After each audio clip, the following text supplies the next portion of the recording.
मैं हूं मोइन शेख और आप देख रहे हैं मुमरा टाइम। दोस्तों, आज हमारे साथ मुमरा के मुद्दों पे बात करने के लिए आम आदमी पार्टी के शाह आलम भाई यहाँ पे मौजूद है। तो आइए हम मुमरा के मुद्दों के ऊपर उनसे विस्तार से चर्चा करते हैं। तो शाह आलम भाई, आपका स्वागत है हमारे चैनल मुमरा टाइम्स में। सर, मैं चाहूंगा कि आप सबसे पहले अपना परिचय दीजिए कि आम आदमी पार्टी में आपकी क्या पोस्ट है और आम आदमी पार्टी का मिशन क्या है आने वाले दिनों में, क्या बताना चाहोगे आप? मोइन साहब, अस्सलाम वालेकुम। और आपने पूछा मेरी पोस्ट जो है, तो मैं आम आदमी पार्टी का वाइस प्रेसिडेंट हूँ थाना जिले का। जो पार्टी के मिशन के बारे में बात किया जो है, तो मिशन जो है हमारा पार्टी का मिशन पूरा देश को मालूम है। ये अकेले से मुझे बोलने की कोई भी ज़रूरत नहीं है। अभी जो मोइन साहब, हम लोकल मुद्दों को हम चाहते हैं कि अभी जो माहौल जो SIR का चल रहा है, इस SIR पे उन तमाम पार्टियों का भी मैं शुक्रगुजार हूँ जिन्होंने इसमें बढ़ चढ़ के लोगों को मदद करने की कोशिश किया। उन तमाम पार्टियों को भी, क्योंकि ये जनहित का मुद्दा है। हम आवाम के लिए आए, आवाम के हक में हम सभी लोग काम कर रहे हैं। कुछ लोगों ने बढ़ के काम किया, कुछ लोगों ने हाथ जोड़ के लोगों से आमदार ने अपील भी किया हमारे। तो अभी जो मैं घूमता हूँ, लोगों से मिलता हूँ, जो मुझे एहसास हुआ, तो मैं चाहता हूँ कि आपके चैनल के माध्यम से तमाम उम्र के माँ बहनों, भाई बहनों से, सभी लोगों से मैं आप लोगों से एक छोटी सी सीधी और साफ सुथरी सी अपील ये करना चाह रहे हैं कि ये शायद के अंदर मुद्दा है, लोगों के अंदर जो काफ़ी पैनिक और काफ़ी घबराहट है। बिल्कुल आप लोग बेफिक्र रहे। ये प्रक्रिया एक ऐसी है जो वोटरों के बारे में पूरी अच्छी और डीप तरीके से जानकारी को लेना, ये हमारे इलेक्शन कमीशन और भारत सरकार का काम है। जो है इस गहन प्रक्रिया में हम लोगों ने कुछ वोटर लिस्ट में नाम में फर्क जो भी कुछ हुआ है, ये आने वाले वक्त में बिल्कुल परफेक्ट हो जाए। ये नियत गवर्नमेंट की थी कि तो प्रॉपर हो जाए, न कि किसी को छाट के बाहर किया जाए। लोगों की जिस तरीके की बातें आ रही हैं, करेक्शंस बहुत से हैं, इसमें नो डाउट करेक्शन हम सभी लोग का आएगा। हमको हमारे करेक्शंस को करा के और आने वाले वक्त में जो वोटर की जो लिस्ट बनेगी जो है, तो बिल्कुल साफ सुथरी बने। जो है लोग कह रहे हैं कि हमारी स्पेलिंग में कोई दिक्कत नहीं, आपकी स्पेलिंग में तो बहुतों के स्पेलिंग में हर 10 में से जो है 8 लोग 7 लोगों के स्पेलिंग इरर है। जो है सरनेम का इरर है, माँ बाप का मैच नहीं कर रहा है, कहीं कोई डॉक्यूमेंट्स नहीं मैच कर रहे हैं।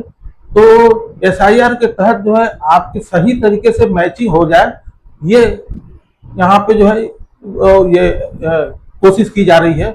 न कि घबराने की जरूरत है। अगर आपका लक्ष्य है न कि किसी को जो है वोटर लिस्ट से बाहर करने का। यहाँ मैं आपको रोकना चाहूंगा कि जैसे कि आपने अभी थोड़ी देर पहले कहा कि SIR से किसी को घबराने की जरूरत बिल्कुल नहीं, बिल्कुल। महाराष्ट्र में सर ये तो अभी उसकी प्रक्रिया शुरू हुई है SIR की, लेकिन इसके पहले जो दूसरे स्टेट है, जैसे अगर हम बात करें बिहार की, बंगाल की, समझे ना, तो वहां पे और यूपी की भी, तो उन सारे स्टेट में जहाँ पे SIR हो चुके हैं, वहां पे ये बातें सामने आई कि लाखों लोगों का नाम वोटर लिस्ट से हटा दिया गया।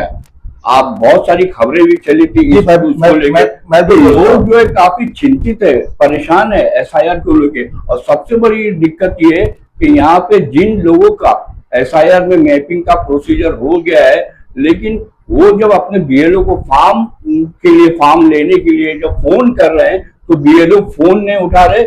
उसकी वजह से उनकी चिंताएं जो है काफी अधिक बढ़ गई है। तो ये जो पूरा प्रक्रिया है SIR की, ये इससे लोग काफी भयभीत है।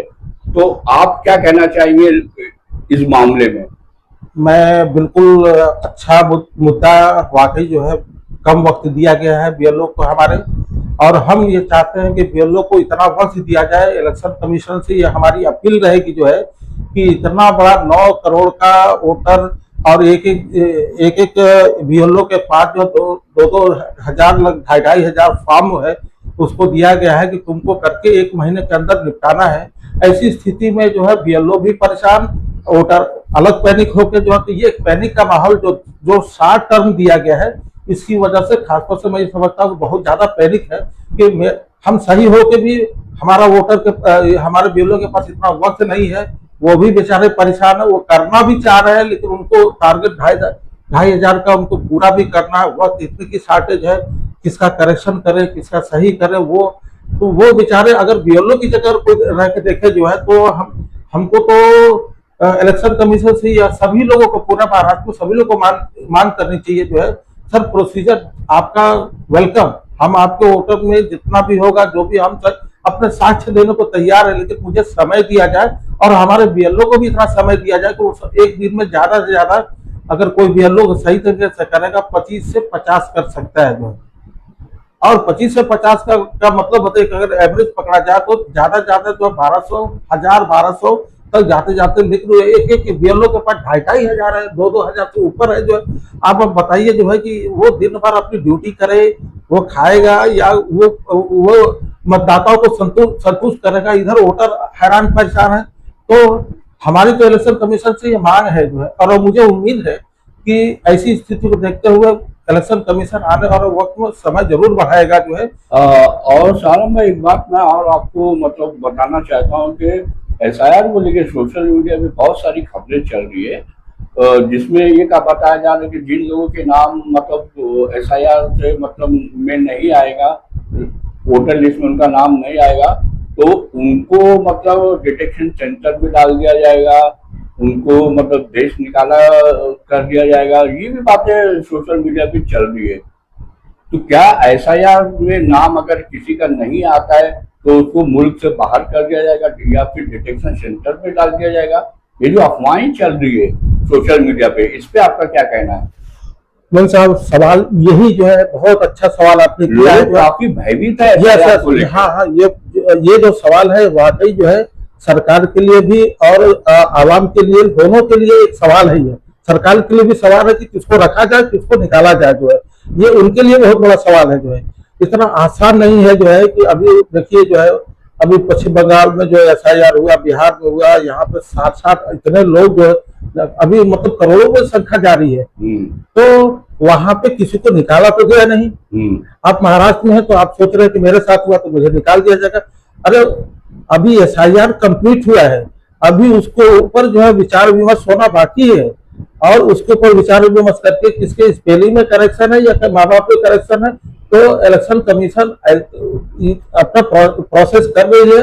और हमको बस इतना ही कहना है तमाम मुमरा के और तमाम जो लोग हमारी इस वीडियो के माध्यम से, मोहन साहब के वीडियो के माध्यम से सुन रहे हैं, बिल्कुल पैनिक होने की जरूरत नहीं। आप सच्चे हैं, आपका पेपर सच्चा है, आपको कोई भी दुनिया की कोई ताकत जो है आपको कहीं भी डिटेंशन कैंप में नहीं। हाँ, दिक्कत यह है कि आपको आपके पेपर को सही तरीके से संभाल के वो साक्ष्य देना है, वो प्रूफ देना है कि मेरे पूर्वज फला जगह रहते थे, चाहे यूपी से हो चाहे बंगाल से, जहां पे भी हो, जिस जगह पे, लेकिन प्रूफ और मैच मतलब आपकी नस्लों से आपको मैच किया जा रहा है, और ये तो अच्छी बात है। आज तक हम लोगों ने जो है अपने नस्लों को भूल गए थे। हमारे इलेक्शन कमीशन का शुक्रिया है कि चाहे वो एसआईआर के तहदीद मिला रहा है, तो हमको हमारे बाप दादा तो याद खुदवा दिया, नाना नानी लोगों को खुदवा दिया, हमको हमारे गांव तक हमको भेज दिया जो है। अरे ये एक तरीके से जो है, जो आने वाले वक्त में एसआईआर के सारे पेपर्स कंप्लीट हो गए, और जब रिजल्ट आएगा तो आप सभी लोगों को संतुष्टि होगी कि जो मेरे पेपर में जो कमी था और हम वो गलतियां, उसी गलतियों के साथ हम जो सफर कर रहे थे, आने वाले वक्त में सब आने वाली नस्लों में ये गलतियां नहीं हो सकती है। जो तकलीफ है मैचिंग का और साक्ष्य देने का, तो ये तो आपको और हमको जो है प्रूफ करना ही पड़ेगा कि हम लोग हिंदुस्तानी है और हमारे बाप दादा जो है फला स्टेट से जो बिलोंग करते हैं। तो आपके पास अपने प्रूफ जो भी है, ये साबित करने के लिए प्रूफ का जमा करना आपकी जिम्मेदारी है। पैनिक होने की जरूरत नहीं, आपके पास प्रूफ है। अच्छा सालम भाई, एसआईआर को लेके एक आखिरी सवाल मैं आपसे पूछना चाहूंगा कि मान लो अगर किसी का नाम एसआईआर में नहीं आता है जी, और उसका नाम वोटर लिस्ट से काट दिया जाता है, तो उसके बाद क्या? तो सरकार ऐसे लोगों का मतलब क्या, उनका सरकार का मतलब रवैया रहेगा क्या, उसके वो करेगी सरकार ऐसे लोगों का? अगर आपका नाम वोटर लिस्ट में नहीं आता है इसके बाद भी, तो आपको नोटिस आएगी, और नोटिस आने के बाद से यही आपका जो पेपर है, इसी पेपर को आपको प्रूव करना होगा। सामने वाला पूछेगा कि आपके पास कुछ ऐसे प्रमाण बताइए जो आप हिंदुस्तानी है, चाहे आपके जन्म प्रमाण पत्र हो या जितने भी हो। मैं तो ये कह रहा हूं कि आपके पास वो कोई भी प्रमाण पत्र हो किसी को इग्नोर मत कीजिए, वो सारी चीजों को संभाल के रखिए आने वक्त में, वो ताकि आपको जब भी जो है आपसे तहसीलदार या जो ऑफिसर पूछे जो है, तो आपको ये देना है, ये आपकी जिम्मेदारी है, ये किसी नेता या बाहर के लोगों को या वीडियो बनाने वालों की जिम्मेदारी नहीं है। तो प्लीज इस एसआईआर को आप लोग हल्के में न लें। ये ऐसा आप अगर हल्के में लेंगे, आप खुद अपने लिए पैरवी नहीं करेंगे, तो आपकी पैरवी करने वाला कोई आपके घर तक नहीं आएगा। हम आपसे यही रिक्वेस्ट कर रहे हैं कि आप जो है अपने पेपर्स को और इस एसआईआर को बिल्कुल भी इग्नोर, नजरअंदाज न करें कि जो होगा देखा जाएगा। ऐसे ही लोग तकलीफ में आएंगे जो लोग इस एसआईआर से गाफिल और घर पे बैठे हुए हैं, जो लोग अपने को प्रूव कर रहे हैं कि साहब ये लो मेरे पास है। जब हम पेपर रखेंगे तो उसमें कमियां खोजी हमारे इलेक्शन कमीशन खोजेगा जो है। जब हम आपके पास आएंगे नहीं इलेक्शन कमीशन के पास, और हम घर पे बैठ के कहेंगे कि मेरा नाम नहीं है, इसका दोषी इलेक्शन कमीशन नहीं होगा, इसके दोषी हम खुद होंगे, तो आप अपने जो है एसआईआर के फॉर्म को इग्नोर न करें। वक्त बहुत कम है, क्या पता आने वाले वक्त में ये वक्त बढ़े या ना बढ़े। वैसे तो उम्मीद है कि ये जो जितने प्रेशर में हमारे बीएलओ जी रहे हैं, जितने प्रेशर में पैनिक होकर जो है हमारे वोटर्स घूम रहे हैं, जो है ये सभी के लिए एक टफ टास्क है। तो मैं इलेक्शन कमीशन और यहाँ के एसडीओ और ये तमाम इससे जुड़े हुए, पेपर से जुड़े हुए सभी लोग से एक विनती करूंगा कि सर समय का बढ़ाना अति आवश्यक है। वोटर्स पैनिक है, आपका बीएलओ परेशान है, तो प्लीज आप समय को भी बढ़ावे और हम लोगों को इतना मौका दे जो है कि हम अपने जो भी उल्टे सीधे प्रमाण हैं, सही है तो सही, गलत है सही, वो सब लेके आके आपके सामने रखें ताकि आपको हमको आकलन करने का मौका मिले। शानम भाई, अब मेरा दूसरा सवाल आपसे रहेगा, और दूसरा सवाल ये कि इन दिनों मंगला शहर के अंदर टोरेंट का मुद्दा काफी गरमाया हुआ है, और वो इसलिए गरमाया हुआ कि अभी हाल ही के दिनों में 15 दिनों के अंदर, लगभग 2 हफ्तों के अंदर तो शहर में ना 2 मौतें हो चुकी है टोरेंट की लापरवाही के चलते।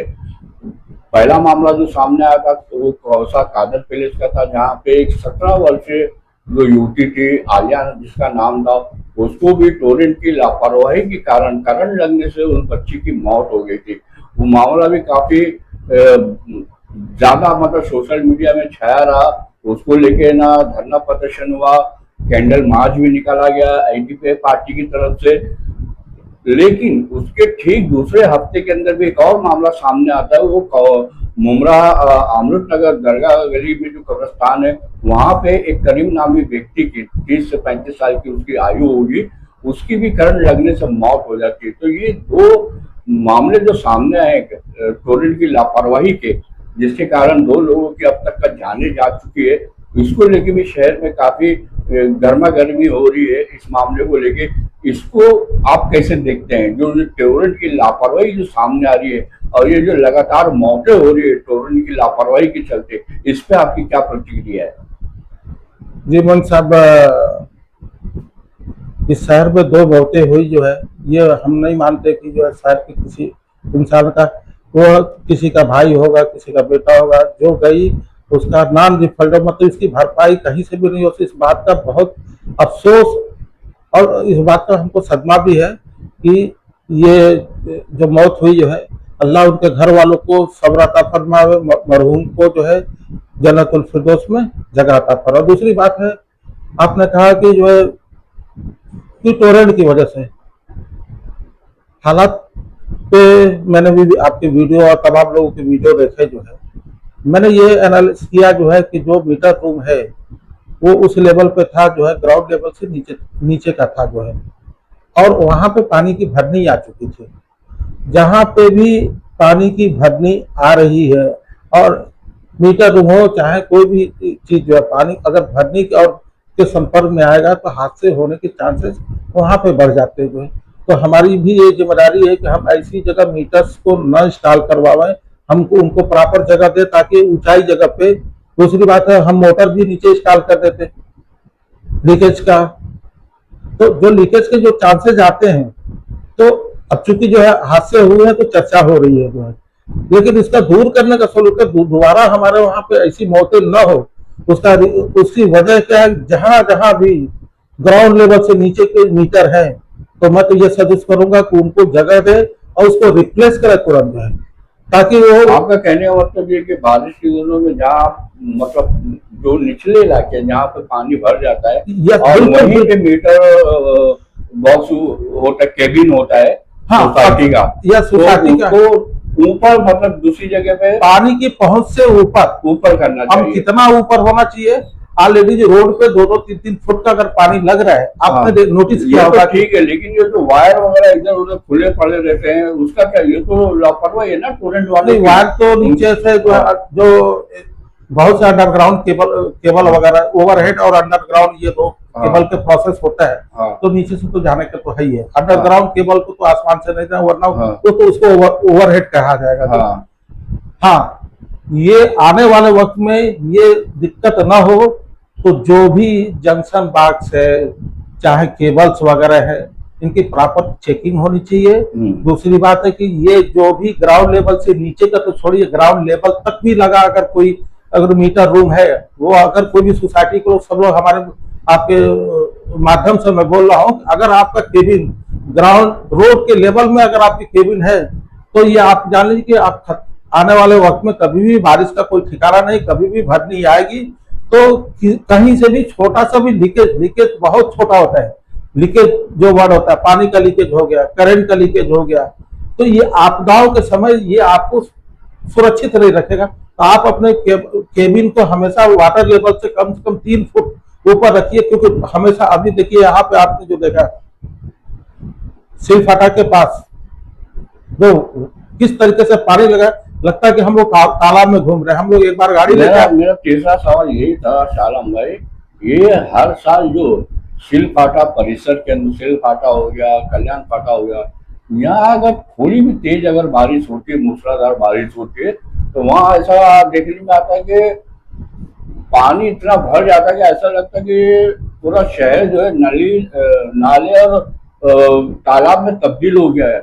आखिर ये हर साल ये जो पानी भरता है सिलफाटा कल्याण फाटा में, इसका कारण क्या है और क्यों नहीं इसका सॉल्यूशन निकल पाता है? आखिर ये किसका फेलियर है जो हर साल जो इतना पानी भरता है, लोग काफी परेशान होते हैं, चाहे वो सिलफाटा के लोग हो या कल्याण फाटा के लोग, क्यों इतना हर साल पानी जमा हो जाता है वहां रोड के ऊपर? मन साहब, ये सवाल वाकई सोचने वाला है, और ये अभी मैं आपको बताऊं, जो ये मनपा प्रशासन का बिल्कुल बड़ा फेलियर है। मनपा प्रशासन अच्छी तरीके से जानती है, उसका एक डिपार्टमेंट है सिटी डेवलपमेंट के नाम से आता है, जो शहर विकास। ये कौन सा शहर विकास वाला हमारा अधिकारी यहाँ पे बैठा है, जो अभी जो है कोई बिल्डिंग पास करना होगा जो है, तो उसको हर चीज की एनओसी और ये तमाम चीजें वो देता है, और उसके बाद से ड्रेनेज तक का भी टैक्स लगता है। आपको मालूम होगा ड्रेनेज तक का भी टैक्स लगता है जो है। तो जब आपने ड्रेनेज का टैक्स लगाया है, बिल्डिंग आपने पास की है, तो आपको इस बात का क्यों ध्यान है कि जो हमारे नाले की कैपेसिटी कितनी है? अगर इतनी एमएलडी अगर थोड़ा सा भी ज्यादा जो है अगर बारिश होती है, तो उस नाले की कैपेसिटी है उतना निकास करने के लिए लोग आ रहे हैं, बारिश का पानी और तमाम चीजें जो है हो रही है जो है। तो ये मनपा प्रशासन को घेरने वाला कोई, अभी तो कारपोरेशन अब चालू हुआ है, काफी दिनों से बंद था जो है, लेकिन मैं ये बोल रहा हूँ जो है कि कारपोरेशन अब चालू हुआ है, लेकिन कारपोरेशन बंद तो नहीं हुआ था। कारपोरेटर अपने घर को गए थे जो है, कारपोरेटर अपनी राजनीति और जो भी है मुद्दे अपने लेवल उठा, ऐसा नहीं कि मुबरा कारपोरेटर ने काम नहीं किया जो है। जो जिसको जो समझ में आया, नाला गटर सटर, तो ये हमारे वहां का मुद्दा है। हमारे वहां का मुद्दा क्या है जो है, यहाँ की राजनीति का मुद्दा है क्या है? इनका गटर साफ कर दो, नाला साफ कर दो, पानी दे दो, उनको शिक्षा से मतलब नहीं, स्वास्थ्य से मतलब नहीं, इनको कोई मतलब, इसमें हमारी आवाम जो है इतना सोई है इस तरीके से जो है कि इनको जो है प्रशासन हो और ये इनको शिक्षा से मतलब नहीं, स्वास्थ्य से मतलब नहीं। अरे भाई आप सोए हो,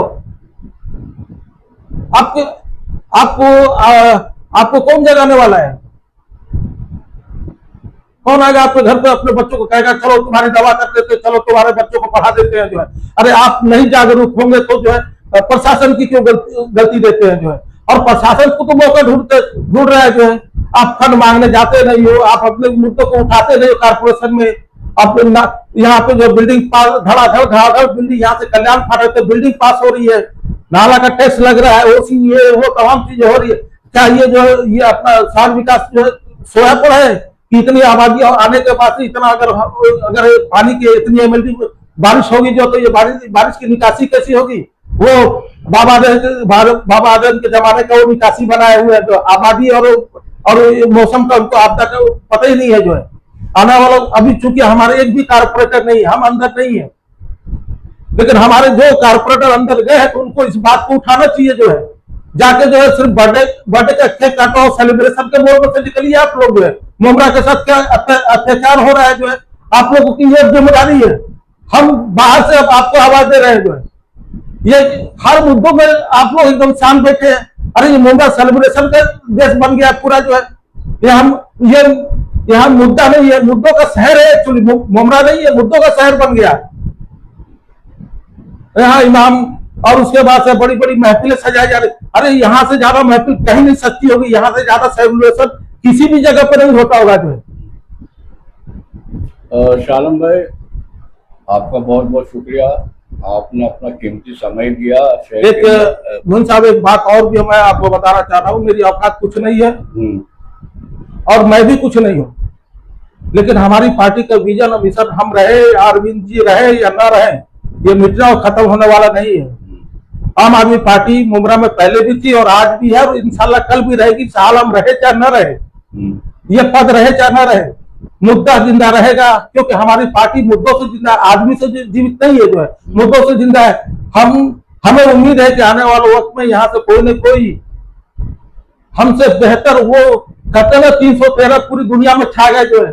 हम तो इंतजार कर रहे हैं इसी मुमरा से कोई 313 निकलने वाला है। करो सैयद भाई, बहुत हो चुका, अब तुम साइड बैठो, हम ये महाजन हम लोग को संभालने पे जो है। ये मुल्क की बात कर रहे हैं आप जो है, ये मुल्क की कंडीशन क्या हो गई है।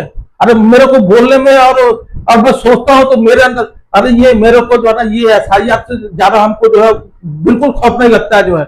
हमको अपना साक्ष्य देना है, लेकिन हमको तो डर इस बात का लगता है जो है कि ये आने वाला मुल्क किस तरीके से डेमोक्रेसी किस करवट जा रही है जो है हिंदुस्तान में। मैंने आपको पिछले उसमें बोला था जो है, अभी मेरी दिल्ली, मैंने ज्यादा मैं इंटरव्यूज नहीं देता हूँ जो है, अभी मेरी दिल्ली हारे नहीं है, हराए गए मुझे। इसके बाद से देखिए महाराष्ट्र में मैंने बोला था आपके चैनल पे, महाराष्ट्र का भी वही असर होगा। इसके बाद से जो है चलिए बिहार में जाइएगा, बिहार में वही असर होगा।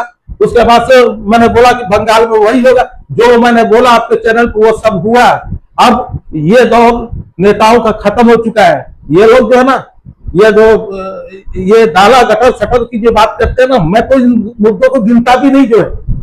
अरे नाला गटर, अरे हम रहेंगे, हमारा भविष्य रहेगा, बच्चों का फ्यूचर रहेगा, डेमोक्रेसी जिंदा रहेगी तो हम लोग हैं यहाँ पे। हमारी डेमोक्रेसी खत्म हो गई तो हमारी वजूद खत्म हो गया जो है। आज आपका एक वोटिंग में अगर आपका निकल रहा है तो आपको इतनी घबराहट हो रही है। अरे आपके बाप दादाओं ने ये विरासत में सजा के, ये जब कहा जाता था कि ये वोट के अधिकार को समझो, तो आप लोगों ने वोट किया था। अभी बहुत से हमारे मुमरा में वोटर लिस्ट में, तो छोड़िए वोटर लिस्ट में जाते ही नहीं है, जाओ क्या करने का जो है।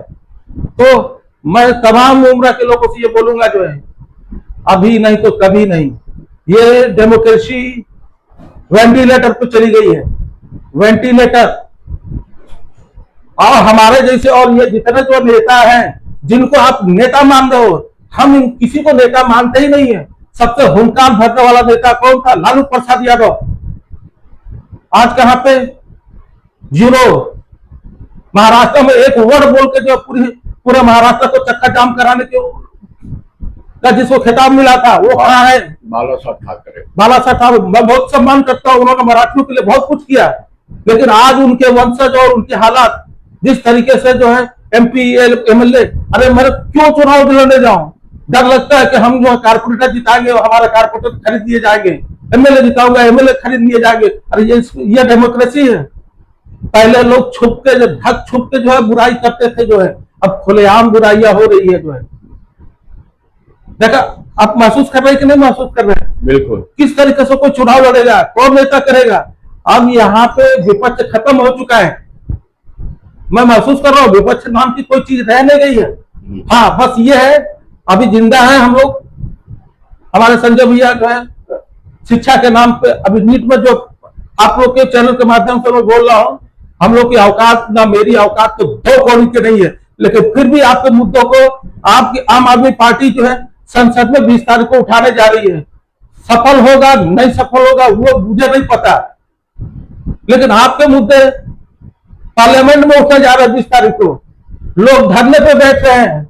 नीट की परीक्षा मतलब जो जिससे जो हिंदुस्तान का भविष्य सुधरने वाला था एजुकेशन से जो है, उस शिक्षा के में जिस तरीके से छेड़छाड़ हो रही है जो है, जो पेपर लीक किए जा रहे हैं, पेपर जो लीक किए जाते हैं जो है, अब कोई मेहनत से जो स्टूडेंट जो है वो कर रहे हैं और अब भरोसा है कि हम IAS बनेंगे, PCS बनेंगे, डॉक्टर बनेंगे, इंजीनियर बनेंगे, और उनके भरोसा आज उनका टूट रहा है। वो आत्महत्या कर रहे हैं, उनकी आवाज जो सोना जो जंतर मंतर से उठा रहे हैं। इसी पेपर लीक की वजह से जो अभी जो हुआ है जो है संजय भैया भी, और मैं आने वाले 20 तारीख को मैं आपके माध्यम से बोल रहा हूँ, औकात चाहे थोड़ी हो ज्यादा है, लेकिन यही थाना स्टेशन पे मैं भी 20 तारीख को खड़ा रहूंगा अपने साथियों के साथ, और यह संसद ये यहाँ से आवाज दूंगा जो है कि हम भी आपके साथ हैं, तादाद चाहे जो भी हो, लेकिन जाके खड़े होकर ये मैसेज मैं ये भी 20 तारीख को दूंगा